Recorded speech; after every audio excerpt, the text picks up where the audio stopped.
ఆంధ్రప్రదేశ్ వ్యాప్తంగా యోగా సాధనపై విద్యార్థులతో పాటు సామాన్య ప్రజలు భాగస్వామ్యం అవుతారని మాదిగ కార్పొరేషన్ చైర్మన్ ఉండవల్లి శ్రీదేవి తెలిపారు. మే 21 తేదీ నుంచి జూన్ 20వ తేదీ మధ్యలో సాగిన యోగాంధ్ర కార్యక్రమం అద్భుత విజయాన్ని సాధించిందని అభిప్రాయం వ్యక్తం చేశారు. విశాఖలో జరుగుతున్న ప్రపంచ యోగా దినోత్సవాన్ని ముందుగా విజయవాడలో ఆమె యోగా సాధనలో పాల్గొని అవగాహన కల్పించారు. యోగా మహోత్సవాల్లో 2 కోట్ల మందికి పైగా నమోదు చేసుకున్నారని తెలిపారు. యోగా ఔన్నత్యాన్ని చాటి చెప్పేందుకు ప్రభుత్వం అనేక కార్యక్రమాలను నిర్వహిస్తున్న విషయాన్ని ప్రస్తావించారు. విశాఖ ఆర్కే బీచ్లో జరిగే యోగా దినోత్సవంలో 2 ప్రపంచ స్థాయి గిన్నిస్ రికార్డులను సొంతం చేసుకోబోతున్నామని శ్రీదేవి తెలిపారు.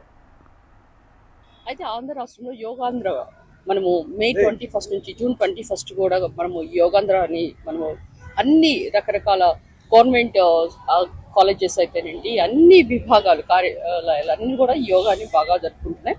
ఈరోజు మరి రేపు జూన్ 21 మేము వైజాగ్ వెళ్ళాలి కనుక ఈ రోజే ఇక్కడ జరుపుకోవడం జరిగింది.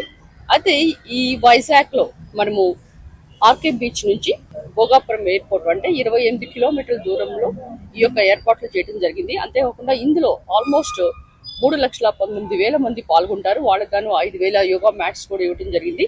ఇందులో మీరు గమనించాల్సిన విషయం ఏంటంటే 2 Guinness book of world records ఉంటాయి. అంటే 25,000 మంది గిరిజన స్టూడెంట్స్ 108 నిమిషాలు సూర్య నమస్కారాలు చేస్తారు. అంటే ఎక్కువ మంది ఒకే చోట సూర్య నమస్కారం చేయటం అనేది ఇది ఒక 2 Guinness book of world records అయితే 22 ప్రపంచ రికార్డ్స్ కూడా నమోదు కాబడుతున్నాయి.